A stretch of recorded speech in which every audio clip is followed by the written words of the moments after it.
Message होते हैं, बड़े भावुक सवाल होते हैं, चूंकि सब परेशान है। कोई रिटायरमेंट में 6 महीने बचे हैं, किसी के 8 महीने बचे हैं, और 5 सितंबर के धरने का ऐलान हुआ है। तो उस धरने को लेकर आपकी क्या सोच है, क्या तैयारी है? पहले क्या है, बाद में क्या है, ये सब बातें एक तरफ से फाइनल होनी चाहिए।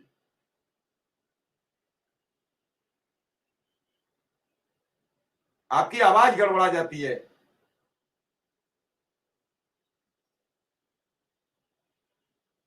आई जी, आपकी लीड नहीं सेट होती है, फिर गड़बड़ाती है।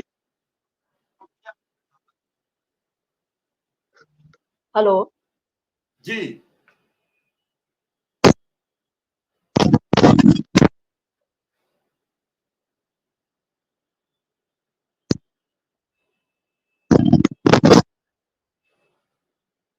बोलिए, आवाज आ रही है आपकी, बोलिए।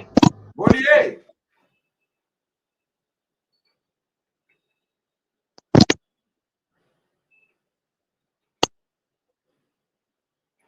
कुल मिला के बात यह है कि जब तक लड़ाई नहीं लड़ोगे, आपको कोई कुछ नहीं देखता है।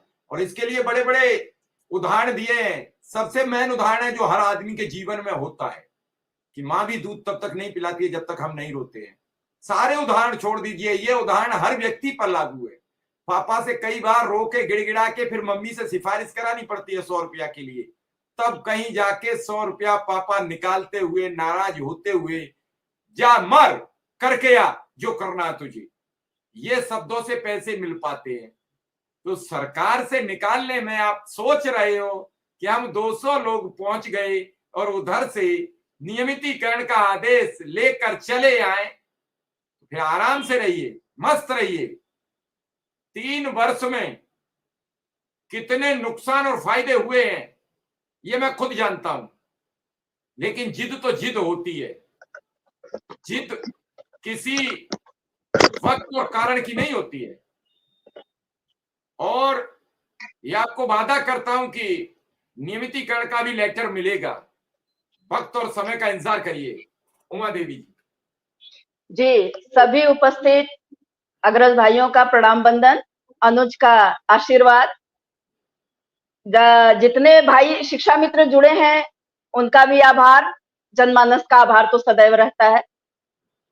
आपकी सभा में मैं एक चीज मिश्रा भैया जरूर कहूंगी कि अब तक तो मैं भी उतर गई होती अनुदेशक भाइयों के साथ, लेकिन महज जो अभी अग्रज भाइयों ने जो एक संदेश दिया है कि सभी एक मंच पे आ जाएं, मेरे यहाँ भी उठा पटक चल रही है, ग्रुपों में चल रही है, पर्सनली चल रही है। मैं यहाँ आपसे अपील भी करता हूँ और एक निर्देश भी देने की कोशिश कर रहा हूँ कि एक मंच पर नहीं आओगे तो अधिकार नहीं मिलेगा।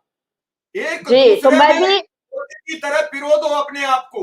अगर एक हो गए, एक के साथ आप अपने बैनर पर जाइए, वो अपने बैनर पर जाए, लेकिन एक जगह जाओ, एक जगह आवाज दो, आवाज दो। हमें बुलंद होना चाहिए, एक जगह जाना चाहिए। अगर कोई जा रहा है कि हम चल रहे हैं, चलिए हम चल रहे हैं।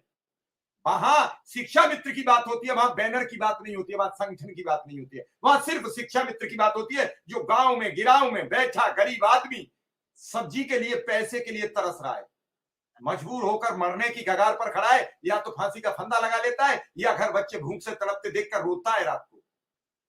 हमें उसकी चिंता है। नेता सब बिल्कुल आप सही, बिल्कुल आप कटु, हम उस बिल्कुल आप कटु सब जा रहा है, हमें उस अनुदेशक की चिंता है जो जमीन में धंसा जा रहा है, हमें चिंता उसके परिवार की है। बिल्कुल कटु सत्य आप कह रहे हैं मेरे भैया। हकीकत यही है जमीनी कि राशन वाले के यहाँ जाएंगे तो राशन नहीं मिलेगा। ये सीधे कहते हैं कि ये तो शिक्षा मित्र हैं, इनके पास तो सरकार पैसे वक्त पे देगी नहीं, ना ये उसके लायक है। बहुत कुछ कह देते हैं वो, बातों बातों में वो तीर के समान चुभने लगती है बातें। शासन के पास आप जाइए तो शासन भी समय से मानदेय देने को तैयार नहीं, और जो वो दे रहे हैं मानदेय उसको हम दवा में खर्च करें, कि बच्चों की शिक्षा में खर्च करें, कि बूढ़े माता पिता की सेवा में खर्च करें, कि अब नमस्कार साथियों, स्वागत है आप सभी का आज के इस नए वीडियो में। ये वीडियो आप सभी शिक्षा मित्र साथियों के लिए बेहद ही महत्वपूर्ण होने वाली है। हाल ही के अंदर की कुछ खबरें हैं जो कि आपके माध्यम में इस वीडियो के माध्यम से साझा करेंगे। सभी साथी वीडियो को पूरा देखें। चैनल को अभी तक आपने सब्सक्राइब नहीं किया है, सब्सक्राइब भी कर ले। अब चलते हैं अपडेट पर। अपने स्वास्थ्य पे, अपने आने जाने के किराए भाड़े में खर्च कर लें, या जो बचता है 4 मेहमानों की मेहमान नवाजी उसमें खर्च कर लें। विषम परिस्थितियों में शिक्षा मित्र परिवार या अनुदेशक भाई बहन तालमेल बैठाते बैठाते उनकी स्थिति चरमरा जाती है एकदम से। जब वक्त पे मानदेय नहीं आता है तो और मुसीबत खड़ी हो जाती है।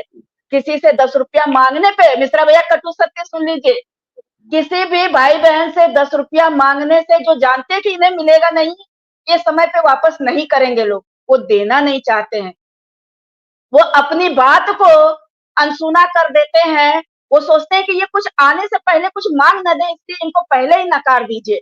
ऐसी विषम परिस्थितियां शिक्षा मित्र परिवार में बखूबी हो रही है। और यदि किसी के पास बड़ा बीमारी आ गया, जैसे कई भाई बहनों को मैंने सुना है, एक भाई हरदोई से हैं शुक्ला जी, उनको कैंसर हुआ है। एक भाई कन्नौज से हैं, उन्हें भी कैंसर हुआ है। एक भाई मुरादाबाद से हैं, उन्हें भी कैंसर हुआ है। और एक बहन प्रतापगढ़ से थी, कैंसर में बेचारी चली गई।